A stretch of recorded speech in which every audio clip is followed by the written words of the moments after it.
में घोषणा की गई है कि आने वाले समय में 40 लाख बहनों को लखपति दीदी बनाएंगे।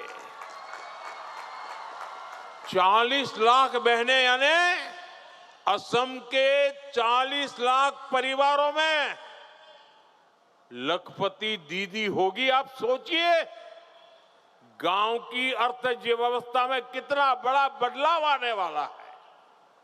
इतना ही नहीं, असम बीजेपी ने अरुणोदय स्कीम का दायरा बढ़ाने की भी घोषणा की है। इससे लाखों बहनों को बहुत फायदा होगा।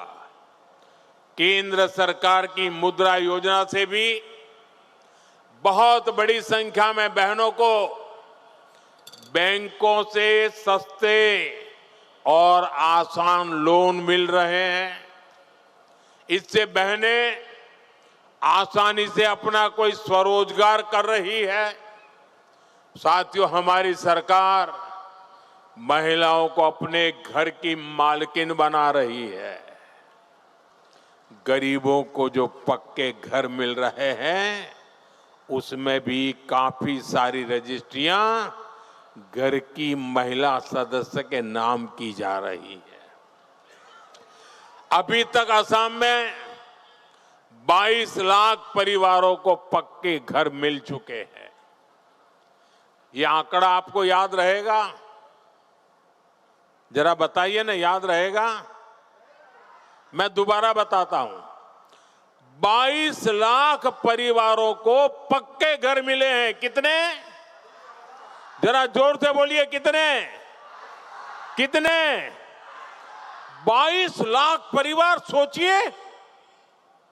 और असम बीजेपी आने वाले समय में 15 लाख और गरीब परिवारों के घर का सपना पूरा करने जा रही है। आप मेरा एक काम करेंगे?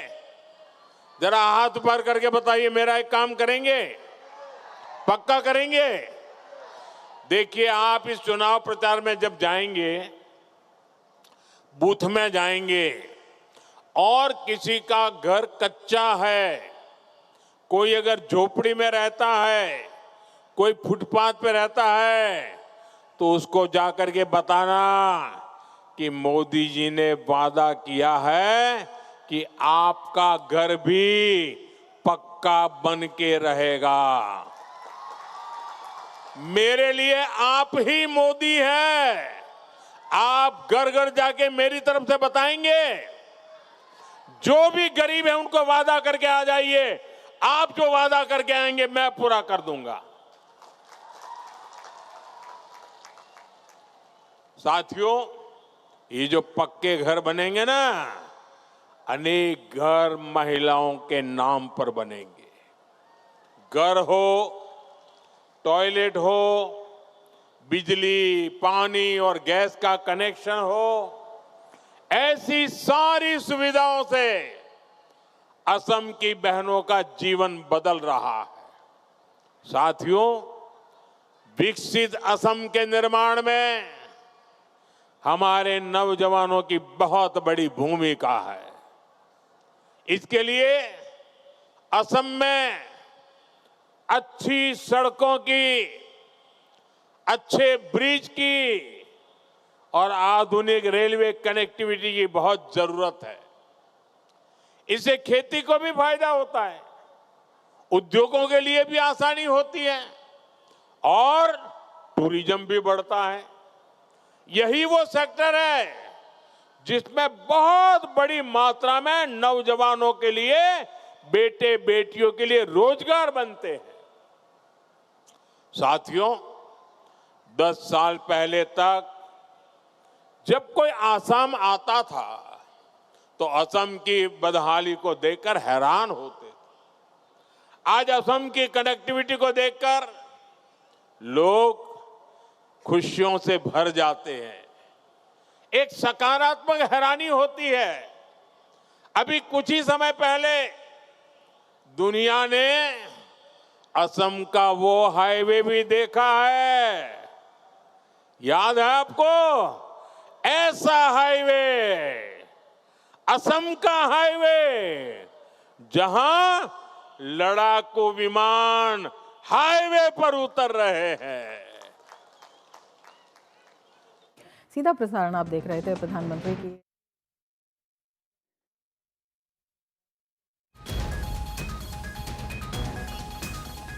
आप सुन रहे थे लाखों बहनों को फायदा होगा, महिलाएं घर की मालकिन बन रही हैं। पहले से कितनी ज्यादा सशक्त महिलाएं हो रही हैं, इस बात का जिक्र करते हुए प्रधानमंत्री नरेंद्र मोदी और उन्होंने बड़ा स्टेटमेंट यहां पर दिया है। 22 लाख परिवारों को पक्के घर मिले हैं। धुआंधार प्रचार यहां पर लगातार चल रहा है और पीएम यहां पर कह रहे हैं कि 40 लाख लोगों को लखपति दीदी बनाएंगे, लाखों बहनों को फायदा होगा। इन तमाम बातों का जिक्र करते हुए प्रधानमंत्री नरेंद्र मोदी इस वक्त बेहाली में चुनावी सभा कर रहे हैं। केंद्र सरकार ने ब्रह्मपुत्र के नीचे अंडर टनल बनाने के निर्णय को स्वीकृत कर लिया है और इस पर करीब 18,500 करोड़ रुपया खर्च किए जाएंगे। ये 18,500 करोड़ रुपया टनल तो बनेगी, लेकिन ये रुपया असम में लगने वाला है, यहां के लोगों का फायदा होने वाला है। साथियों, इस अंडर वाटर टनल के बनने से नुमालीगढ़ और गोहरपुर के बीच की दूरी बहुत कम हो जाएगी। इससे असम की बाकी नॉर्थ ईस्ट से कनेक्टिविटी और बेहतर होगी। जब ये बनेगी तब तो फायदा होगा ही, लेकिन निर्माण के समय भी इससे अनेक रोजगार भी मिलने वाले हैं। साथियों, बीजेपी असम की एक और बड़ी परेशानी को दूर करने के लिए ईमानदारी से प्रयास कर रही है। ये परेशानी बाढ़ की है, भूमि कटाव की है। अभी इसके लिए सैकड़ों करोड़ रुपए के प्रोजेक्ट पर काम चल रहा है। असम बीजेपी ने घोषणा की है कि बाढ़ और भूमि कटाव से बचाव के लिए 18,000 करोड़ रुपए और खर्च किए जाएंगे। ये बहुत बड़ा काम होने जा रहा है।